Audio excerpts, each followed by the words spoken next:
Na segunda parte da aula online sobre embalagens, vamos falar sobre alguns tipos de embalagens utilizados no agronegócio. Principalmente vamos falar nessa aula sobre as embalagens de madeira, plástico e papelão, né, de papel, que são muito utilizados no processo logístico. Bom, as embalagens no agronegócio, elas são usadas na colheita, pós-colheita, transporte e comercialização de diversos produtos, como flores, legumes, verduras, hortaliças, grãos, carnes, leites e derivados e etc. Né?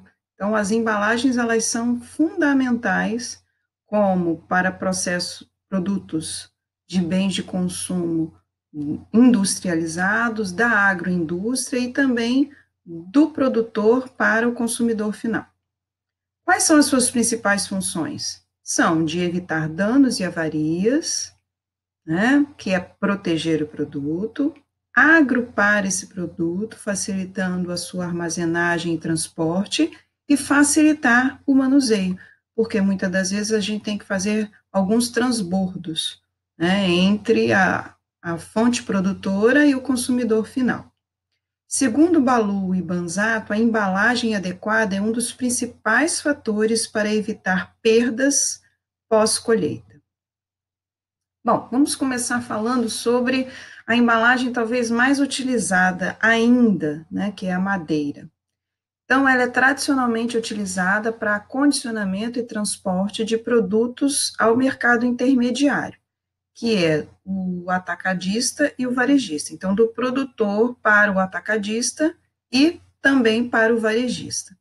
As caixas de madeira, elas apresentam superfícies ásperas, né, que é uma madeira não trabalhada, e elas são reutilizáveis, né? Porém, existe uma questão aí séria com relação à sua reutilização, porque ela é uma forte transmissora de bactérias e fungos, né, que vão causar doenças e perdas pós-colheita, e isso pode causar uma contaminação, porque a caixa de madeira, infelizmente, ela é reutilizável, porém, ela não tem como ser higienizada, né, para um próximo transporte e armazenamento. Então, isso pode proliferar uma série de bactérias e fungos e até prejudicar o plantio.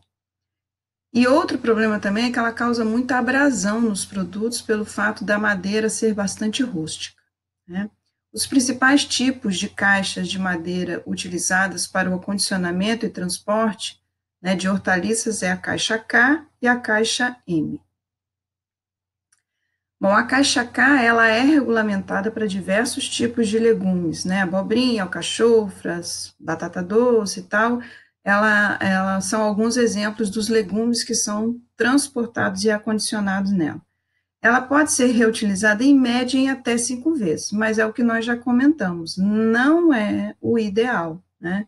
É pela questão de uma não definição de regulamentação até então, né, que realmente defina, né, como os hortifrutos, os legumes e frutas devem ser acondicionados de uma forma regulamentada. A caixa M já é uma caixa um pouco mais robusta, também de madeira, tá? Mas ela pode ser utilizada aproximadamente por um ano, porém necessita de alguns reparos, né? Essa embalagem, ela causa os mesmos problemas fitossanitários que as anteriores, né? Transmite doença justamente pela impossibilidade de higienização e ela é utilizada em diversos produtos. O engradado talvez seja o mais simples, né, e é muito utilizado, porque também é o mais econômico, porém causa uma série de danos nos produtos. Então, o engradado, ele é reutilizável, não de forma recomendável, mas é reutilizável, né, para hortaliças folhosas, né, brócolis, couve-flor, hortaliças de raiz, né, com folhas, tipo o nabo. O engradado, ele apresenta frestas largas e causa muito ferimento ao produto, dano. Muitas vezes, para proteção, coloca-se capim no fundo dela, né? Porém, as frestas, elas não protegem da incidência de vento, né, de sol, causando e facilitando a degradação da carne. As atuais caixas de madeira, né, quais são as principais desvantagens? Elas não apresentam medidas externas paletizáveis. O que é isso? Ela não tem dimensão uniforme. Então, como ela é vantajosa no aspecto de custo da embalagem em si, na hora do transbordo, né, que da carga e descarga, ela aumenta o custo, porque ela não tem o quê? Padrões unitizáveis, né? Então, você não pode unitizar a carga. Então, o tempo de carga ou descarga manual de um caminhão é geralmente em torno de 2 horas e meia, né? Quando que se utilizasse o uso de embalagens que fossem empilháveis, né, paletizáveis, o tempo médio de carga e descarga seria de 20 minutos. Bom, falar um pouco sobre as caixas de papelão. As caixas de papelão, elas também são muito utilizadas atualmente, embora ainda em menor escala, né? Ela traz uma infinidade de possibilidades e principalmente o fato de poder estampar, né, a sua marca e fazer aquele papel de comunicação da embalagem. Isso melhora bastante a aparência e traz uma certa identificação do fornecedor do determinado produto, né? Ela tem a recomendação de uso único, né? E aí isso pode onerar o seu uso dependendo do valor da carga. Ela apresenta baixa resistência à umidade, porém, ela apresenta a vantagem de não transmitir doenças, por ter a utilização única, né? As caixas de papelão, elas são mais utilizadas para embarque de longa distância, como as exportações. Tipos de embalagens, caixas de papelão. Vamos falar um pouco mais sobre isso, né? A utilização de caixas de papelão ainda não é significativa, né? Pelo seu alto custo e pelo fato de que ela seja utilizada uma única vez, né? Entretanto, quando a distância do local de produção ao local de consumo é grande, e o custo do frete para trazer essa embalagem retornável vazia é muito elevado, as caixas de papelão são viáveis economicamente falando, né? São uma opção.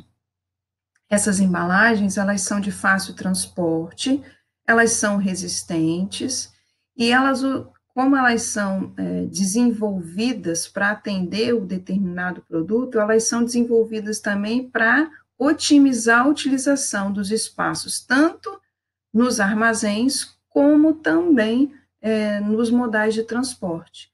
E isso também ajuda a preservar os produtos de danos físicos causados pelas caixas de madeira, né? Então, como a embalagem de papelão ela é mais adequada ao produto, ela vai evitar esse tipo de dano. Ela também, dependendo do seu desenvolvimento, propicia maior ventilação, né, desses produtos, mesmo em ambiente climatizado, reduzindo o custo operacional devido à sua vida útil, né? Ela aumenta a segurança da carga, né? E diminui, assim, os impactos que podem danificar o produto no transporte. Então, a caixa de papelão, ela vem aí como uma possibilidade que vai trazer uma forma de comunicação do produto, né? Essa possibilidade de estampar a marca, e identificação, ela traz uma possibilidade de unitização, né, do empilhamento dessas embalagens, e ela também, de uma certa forma, traz uma proteção fitossanitária e também propicia uma menor qualidade de transporte para os produtos mais perecíveis e sensíveis. Bom, a gente tem as embalagens plásticas, que gradualmente elas vêm substituindo a madeira. O grande problema que é identificado é que ela tem capacidade e a possibilidade de ser reutilizável, porém ela necessita o quê? De uma lavagem e higienização correta. Se ela é utilizada como a caixa de madeira, né, ela não é higienizada, a questão fitossanitária continua, né, propagando e disseminando, né, problemas fitossanitários. Então, ela tem a vantagem de poder ser reutilizável, ser lavada e higienizada. Porém, isso precisa acontecer para que traga esse benefício.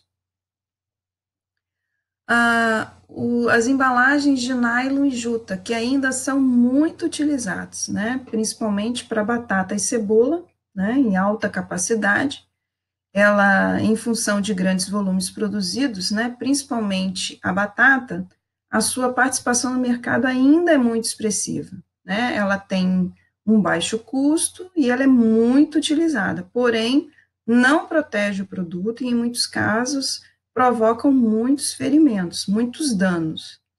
É importante, eu deixei aqui, né, esse material para consulta, que vocês possam aumentar aí o conhecimento e desenvolver maior conhecimento sobre esse assunto, sobre as embalagens. Vamos falar agora um pouquinho sobre a embalagem de flores. Outra área bem importante dentro do agronegócio e que necessita muito do desenvolvimento de embalagens para o transporte, armazenagem e comercialização.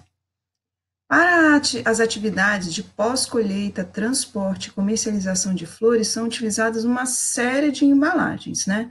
A gente vê desde embalagens plásticas, de papelão, carrinhos metálicos e pallets. Essas embalagens, elas podem ser descartáveis ou reutilizáveis. Geralmente essas que vão junto com o produto, elas são descartáveis. Agora, aquelas que são utilizadas para sua movimentação, principalmente, elas são reutilizáveis, que é o caso dos carrinhos e dos pallets. Geralmente, no processo de pós-colheita e transporte, elas são muito utilizadas, né? As embalagens plásticas e os carrinhos metálicos, que vão garantir maior proteção e a possibilidade de padronização e unitização dessa carga, né? E aí vai promover o melhor aproveitamento de espaço, tanto no armazenamento, quanto no transporte desses itens.